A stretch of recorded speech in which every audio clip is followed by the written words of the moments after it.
Bonsoir et bienvenue dans cette nouvelle édition. Ce soir, la rédaction accueille Hassan Mohamed, plus connu sous le nom d'Assé. Bonsoir. Bonsoir. Alors, vous êtes coordinateur de l'association Hip Hop Evolution et justement, l'association a porté très haut les couleurs de Mayotte lors de la Battle of the Year qui a eu lieu ce week-end à Montpellier. On y reviendra avec vous au cours de ce journal, mais d'abord, voici les titres de ce mardi 26 mai.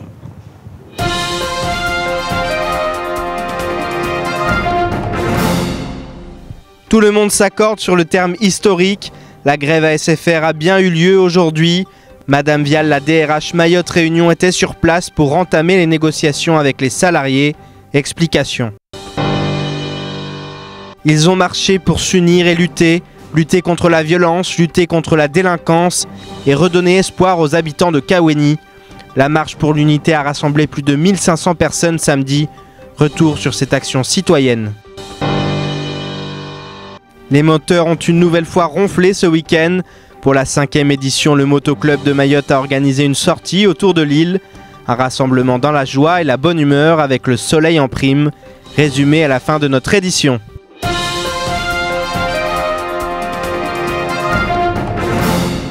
Ce matin, les salariés de la société SFR ont pris part à une grève historique.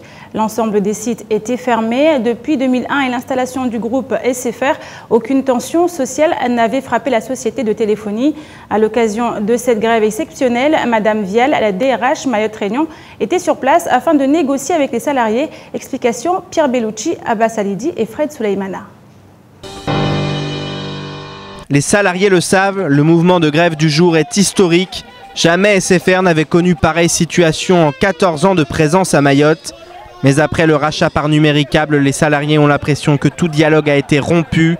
Une situation qui se tend depuis plusieurs semaines et qui pousse les salariés à se lancer dans un premier conflit aux revendications multiples. C'est juste pour rappeler encore une fois les points qui sont sur cette revendication, les négociations sur la convention collective nationale, l'alignement sur la grille salariale Réunion, la prime de participation et le respect et l'application du projet de restructuration. Nous tendons la main encore une fois, je le rappelle, à la direction pour s'asseoir sur la table et nous attendons beaucoup de cette réunion tout à l'heure à 15h. Au-delà de ces revendications, les salariés réclament d'être logés à la même enseigne que les Réunionnais ou les métropolitains.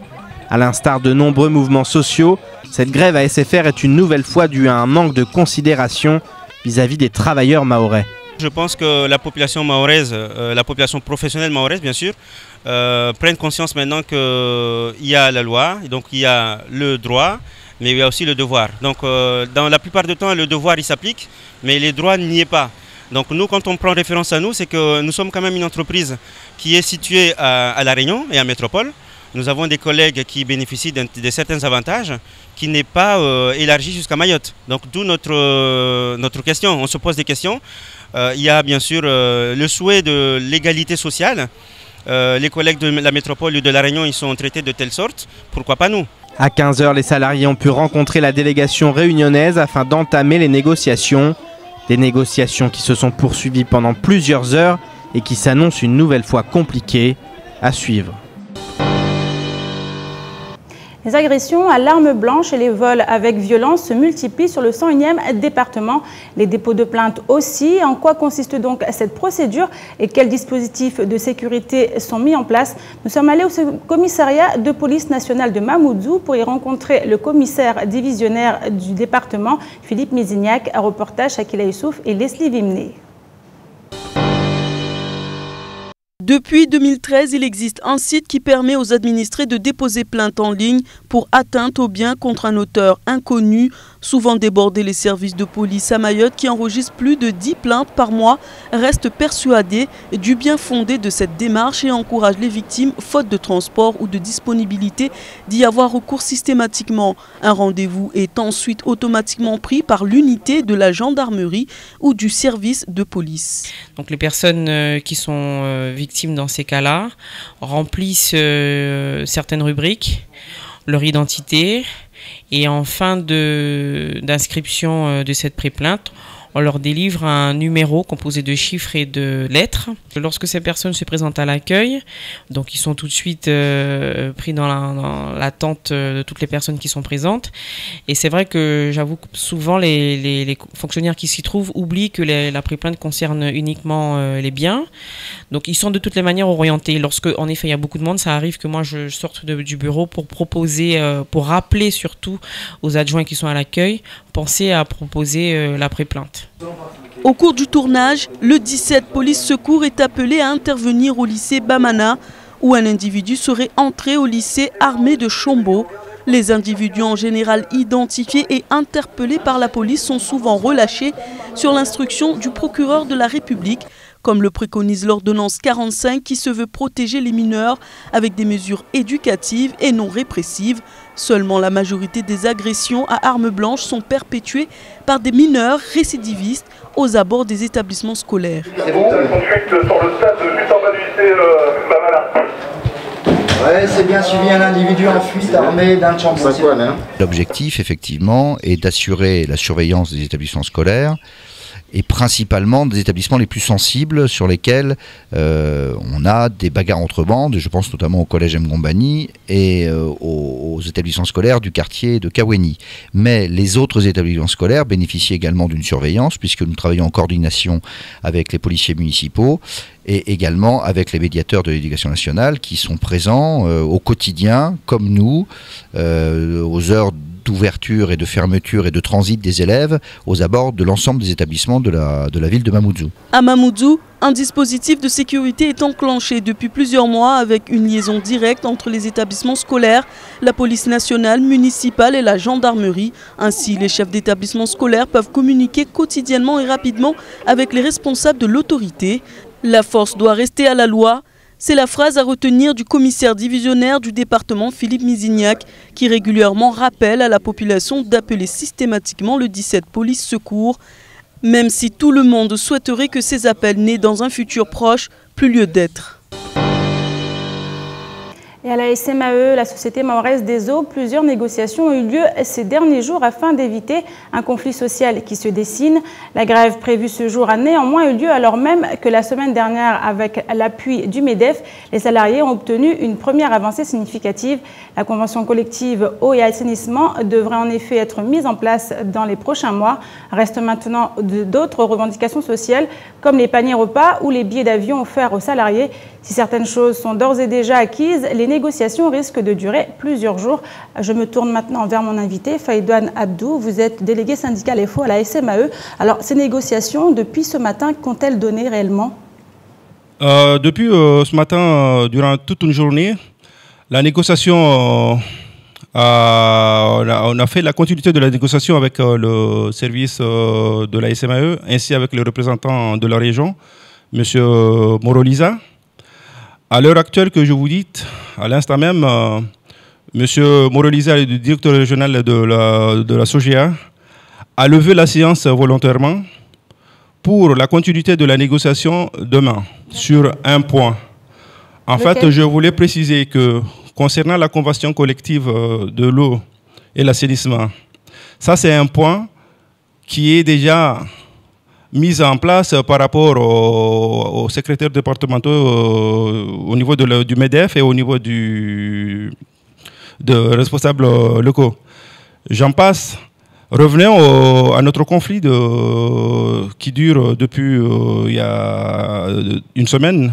C'est que monsieur le directeur régional, on avait compris que, vu son déplacement depuis La Réunion, c'est qu'il allait nous ramener des points positifs par rapport à ce conflit.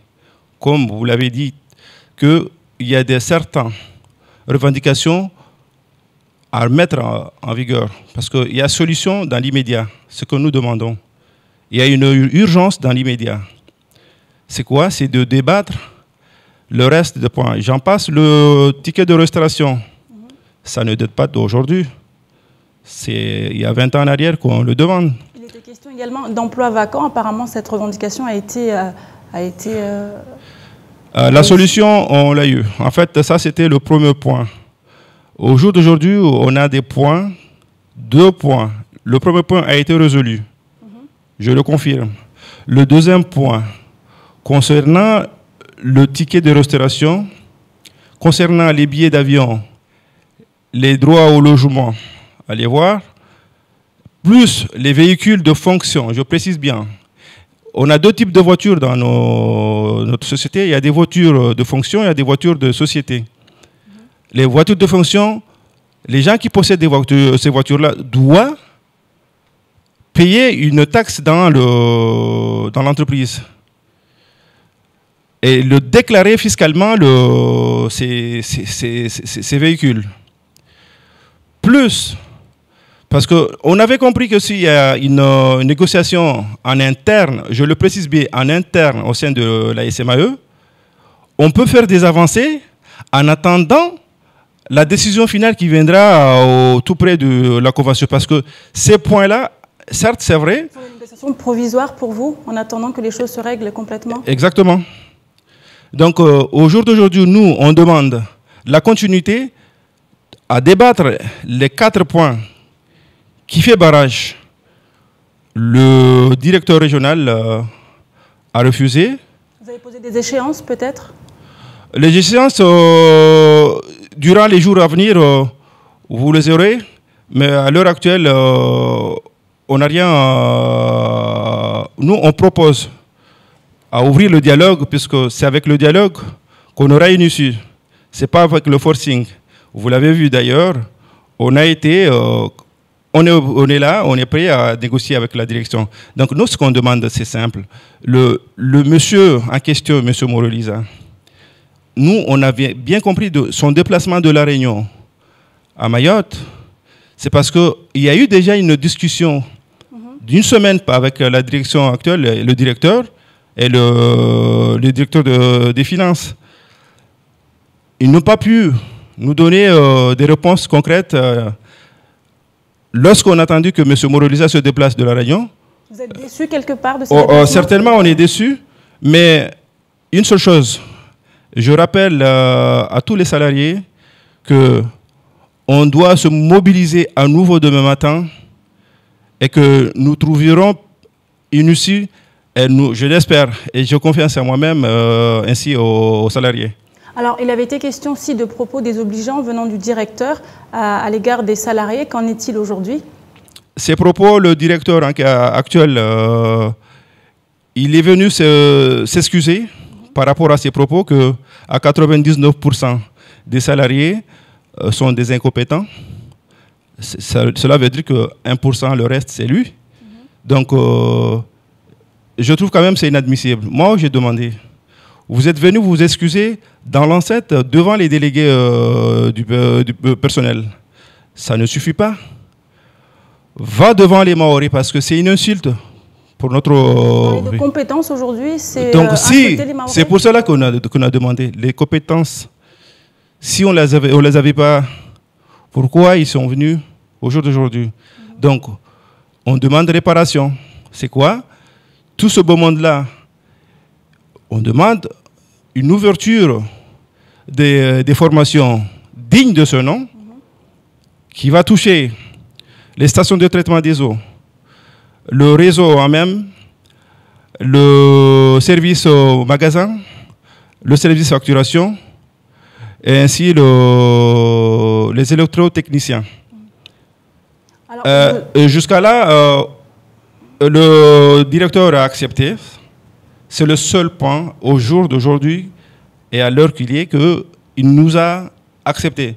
Le deuxième point, on est resté là durant toute la journée jusqu'alors. Rien n'a abouti. Donc, il a levé la séance et on reprend les négociations demain matin. Alors, qui dit grève dit aussi conséquences de ces grèves. On l'a vu ces derniers temps. Est-ce que les Maoris ont quelque chose à craindre de cette grève à la SMAE?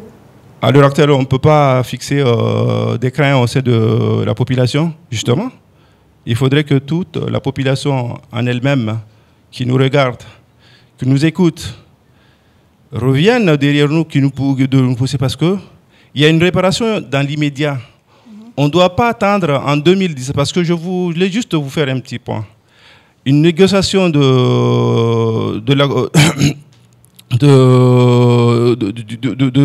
collectif de l'eau et de l'assainissement, ça, c'est une chose qui peut prendre des mois, aller voir des années.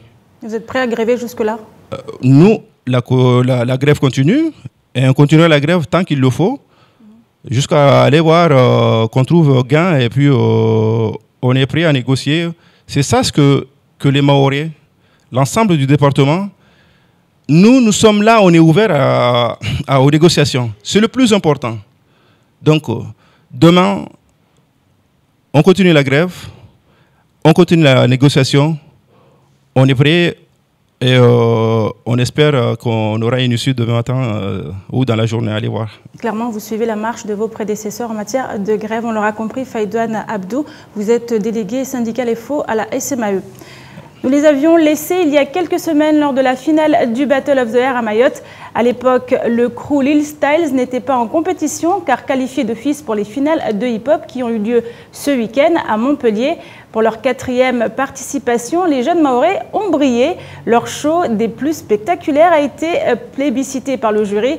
Après des années de travail intensif et une collaboration avec notamment des champions comme Kanji et Momo, triple champion du monde, cette première récompense en appelle d'autres. Résumé du sacre avec Pierre Bellucci.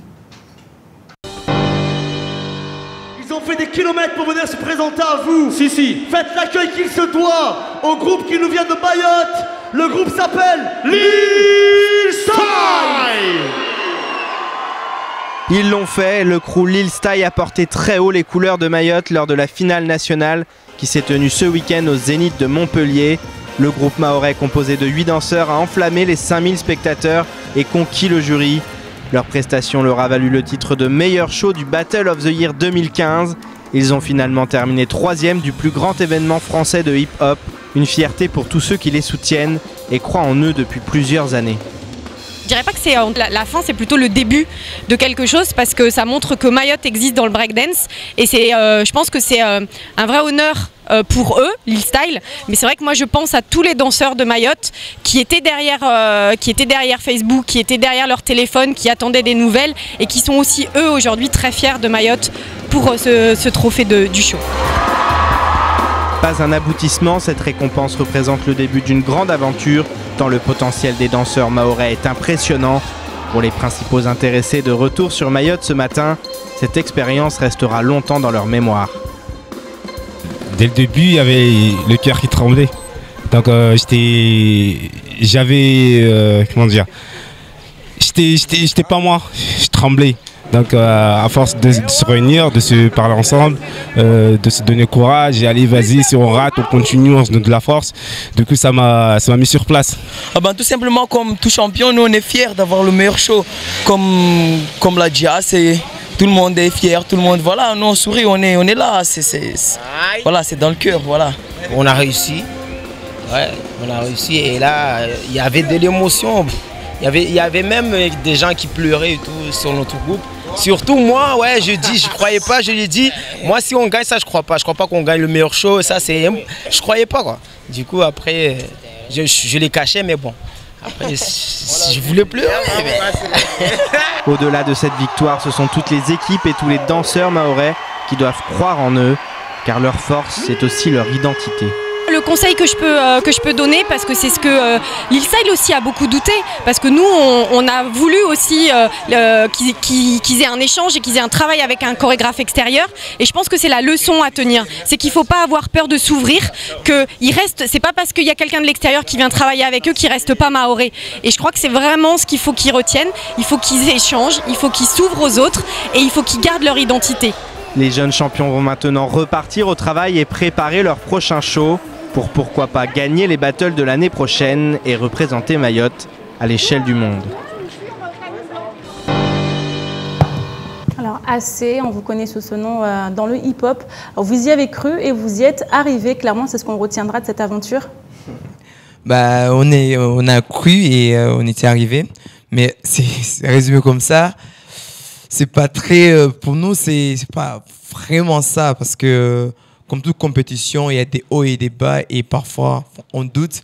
Et peut-être c'est le fait de douter qui a permis qu'on puisse avoir le meilleur show avant-hier. Alors meilleur show et puis un classement 3e sur 12 équipes, c'est quand même une très bonne performance pour une équipe mahoraise qui participe pour la première fois à cet événement national. Pour nous, c'était pas vraiment la première fois parce que c'était la 4e fois. On avait fait une année de pause, notamment en 2014, parce qu'on était en préparation. Et nous, c'était aussi important pour un peu se faire oublier en quelque sorte et travailler le show. Parce que nous, on avait commencé à faire le Boti France depuis 2011. Donc, à chaque fois, on avait la dernière place. Donc, ce qui nous pesait, parce que voilà, partir 3 fois de suite, revenir bredouille, sans rien du tout. Donc, en 2015, c'était une année très, très importante. Parce qu'il y a aussi, que ce soit les autres territoires d'outre-mer, que ce soit Nouvelle-Calédonie ou La Réunion, qui ont été déjà qualifiés pour faire les battles. Donc, nous, ça nous irritait. Pourquoi pas Mayotte? Donc, voilà, c'était vraiment ça la pression supplémentaire qu'on avait. Au-delà que ce soit en nous de se dire qu'on doit faire une belle performance, c'est de dire là, ça doit être l'année de Mayotte. Il ne faut pas que ça soit reporté. Parce qu'il y avait 2012 La Réunion, 2014 Nouvelle-Calédonie, donc 2015 pourquoi pas Mayotte. Donc on a pu le faire. Et aussi le bonus qui était, c'est d'avoir le meilleur show, le meilleur spectacle au niveau national. C'est quelque chose de... Voilà. Alors vous l'avez dit, vous vous êtes fait oublier, donc à un moment donné, il faut savoir reculer pour mieux sauter. On a vu aussi, il y a beaucoup de travail intensif avec des intervenants extérieurs, c'était important? C'est très important parce que le fait de travailler avec l'extérieur, déjà ça nous mettait déjà une, je ne vais pas dire pression, mais le chorégraphe, notamment Kenji, qui nous mettait qui mettait la barre assez haute et nous on devait aller la chercher à l'atteindre, ce qui était très difficile au début parce qu'on n'avait pas les mêmes codes de travail. Nous on travaillait en groupe, c'est-à-dire il y avait le leader qui validait certains mouvements et le groupe aussi, et là il y avait un nouveau leader du leader, donc au début c'était difficile, mais petit à petit en 2 ans on a pu se mettre d'accord, on a pu trouver des liens pour pouvoir travailler ensemble. Donc le travail il a porté ses fruits, on a eu le meilleur show, mais on n'oublie pas, c'était très très intense, de très bons moments qu'on a passés ensemble, de moments de doute, de moments de réussite, parce que nous avant notre danse était surtout basée sur les gestes, la fluidité, et là nous on a cherché la côté performance, les prises de risque et aussi le dynamique de la chorégraphie. Donc s'entourer des meilleurs, dont un triple champion du monde, ça aide aussi en termes de technique a priori. Hein. Tout à fait, parce que le fait que Mohamed Vagabond soit triple champion du monde, déjà montre que lui, il a une certaine vision à long terme de la danse hip-hop. Donc nous, on a profité de tout ce que lui, il a créé, et aussi il est en train de créer comme mouvement pour doser nos mouvements en nous pour pouvoir se perfectionner. C'était vraiment un côté très dynamique, parce que d'un côté on avait Kenji qui était dans le show, on aimait la création de show, et Momo qui nous pratiquait la technique pure. Donc je dirais pas l'outil, parce qu'on devait aussi le faire, et le corps n'était pas fait pour, donc il fallait s'adapter à chaque fois. Donc l'outil, oui et non, donc voilà. Alors, l'année prochaine, vous êtes déjà tourné vers la compétition qui aura lieu dans 1 an? L'année prochaine je dirais que oui, bien sûr. Là, nous, on est le meilleur show. C'est une bonne nouvelle pour Mayotte, pour les danseurs de Mayotte, mais aussi c'est en quelque sorte, mauvaise nouvelle pour nous, parce qu'on doit faire mieux que ce qu'on avait fait cette année. Donc, c'est un challenge qui demande beaucoup d'investissement, qui va demander beaucoup d'investissement. Et voilà, mais certes, c'est un beau challenge, mais ce qui nous fait peur. Voilà. Merci beaucoup Assé, Mohamed Hassan. J'en continue avec cette marche pour l'unité qui a séduit plus de 1300 personnes. Cela s'est passé du côté de Kawini samedi. Kawini et sa jeunesse en détresse était donc au cœur des préoccupations. Comment faire pour retrouver la sérénité dans ce village? Loin des clichés stigmatisants de violence et de délinquance, c'est autour de cette problématique que les organisateurs ont orienté l'événement, et force est de constater que cela a plutôt bien marché. Les images sont signées Abbas Alidi et Fred Soulaimana. Des kilomètres à pied qui usent les souliers, mais surtout des kilomètres à pied pour alerter, dénoncer et proposer. C'est donc main dans la main qu'habitants, représentants des forces de l'ordre, associations et élus ont foulé le sol du village de Kaweni ce samedi en quête de solutions pour sauver les jeunes du village de la violence et de la délinquance. On n'en peut plus, il faut trouver une solution, il faut occuper ces jeunes-là, il faut faire plein de choses pour que le calme puisse revenir. Mais on ne doit pas attendre qu'il y a des accidents graves ou des problèmes graves pour dire que ça ne va pas. Mais la délinquance qui sévit dans le village de Kaweni semble n'être que le reflet de ce qui se passe à l'échelle de Mayotte. Une jeunesse sous tension, de plus en plus difficile à canaliser, qui donne du fil à retordre aux autorités. Confrontées à un criant manque de moyens, celles-ci ont donc souvent du mal à y faire face. Mais aujourd'hui, des voix s'élèvent en nombre pour demander à chacun de prendre ses responsabilités. Il y a une situation, un contexte difficile dans le village. Donc on comprend qu'il y a des parents qui sont dépassés par rapport à la violence, par rapport à tous les fléaux qu'il y a dans le quartier. Mais il n'est pas trop tard pour réagir. Je sais bien qu'il y a des politiques là qui m'ont déjà interrogé sur les questions qu'il va y avoir et ils n'apprécient pas trop qu'on leur pose certaines questions. Mais on doit le faire parce que c'est comme ça qu'on va trouver des solutions. Et c'est donc toujours unis pour la même cause que les uns et les autres ont poursuivi la marche par une séance de débat durant laquelle les échanges devaient servir à trouver des solutions. Et à l'issue de l'exercice de questions-réponses, pas de solution miracle malheureusement, mais des pistes de réflexion qui permettront peut-être de limiter les dégâts en attendant que les choses s'organisent et se mettent en place. Nous on sera à côté, que ce soit au niveau des idées, parce qu'on est passé par là encore une fois, comme je le rappelle, pour en termes d'idées et ne serait-ce qu'accompagner aussi en termes financiers pour les projets. Parce que comme j'ai dit, je n'ai pas envie que cette action soit une action inopinée. Il faudrait que derrière, il y a des choses qui se mettent en place. S'agissant ici d'une première, l'événement aura donc été une véritable réussite. Mais encore faut-il que les graines d'espoir semées tout au long de cette marche pour l'unité puissent un jour porter leurs fruits et profiter enfin à cette jeunesse en mal de reconnaissance et bien trop souvent oubliée. Prélèvement à la source des impôts, blocage à la mairie de Chiconi, c'est également dans l'actualité de ce mardi 26 mai. Davantage de précisions dans l'actualité en bref et c'est présenté par Pierre Bellucci.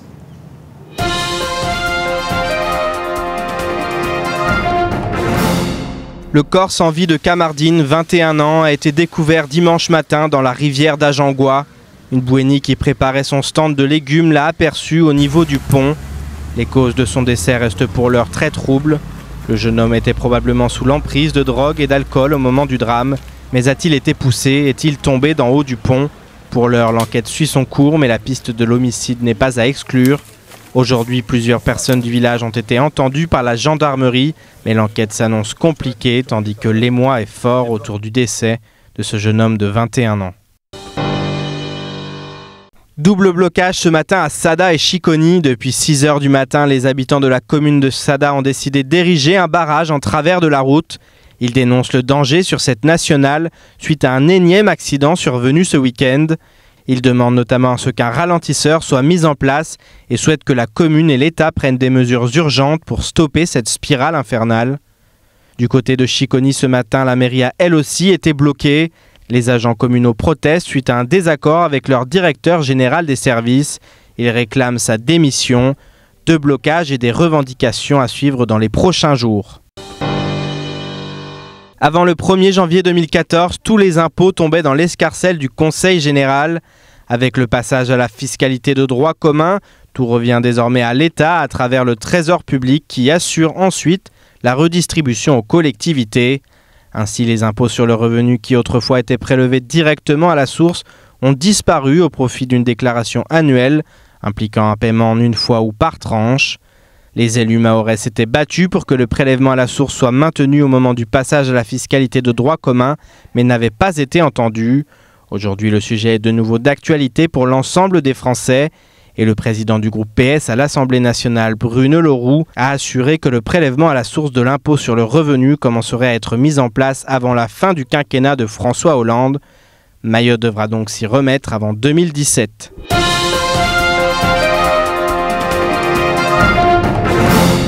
Et enfin, dimanche s'est tenue la réunion annuelle des motards de Mayotte. Pour sa 5e édition, le Motoclub de Mayotte organisait une sortie autour de l'île. Une grande fête qui a réuni 55 motos et plus de 70 personnes. Objectif, créer un moment d'échange en toute convivialité, tout en découvrant ou redécouvrant l'île au parfum. Reportage signé Pierre Bellucci et Leslie Limné.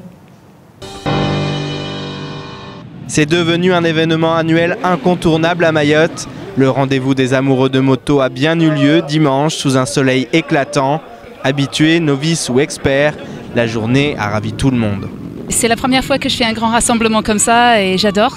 Parce que justement, pour moi qui n'ai pas trop d'expérience, ça fait qu'il y a toujours quelqu'un devant, quelqu'un derrière. Et je suis en sécurité, même si je me plante, il y aura toujours quelqu'un. On aime faire la moto pour se retrouver et puis passer un bon dimanche et puis voilà. Une fois par an, il y a une sortie, ça permet de se retrouver, tous les motards de l'île, c'est convivial et on roule tranquille et en sécurité, c'est ça qui est important.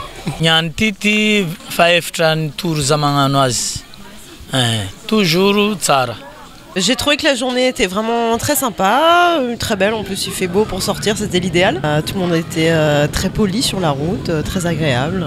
Au programme balade ou encore voulée, une journée très réussie qui a su rassembler plus de 70 personnes issues de toutes les origines et de tous les milieux.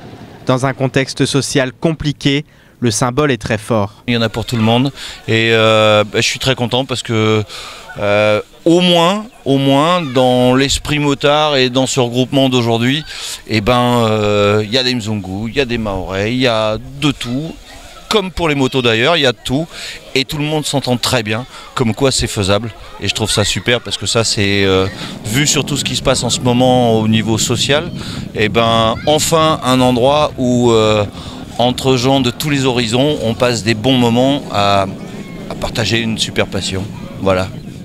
Tous les participants se sont déjà donné rendez-vous l'année prochaine pour la 6e édition, en espérant que la fête soit aussi belle et les participants encore plus nombreux.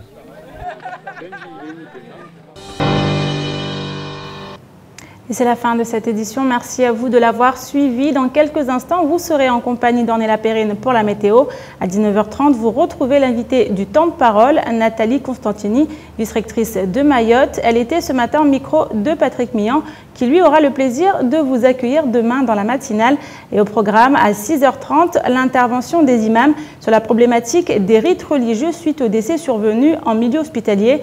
À 7h, Mansour Kamardine prendra le relais au micro de Patrick Millan, toujours pour revenir sur ces grandes affaires de justice qui n'ont toujours pas été clôturées. Et enfin, à 7h30, il sera question de politique, toujours en compagnie de Mansour Kamardine.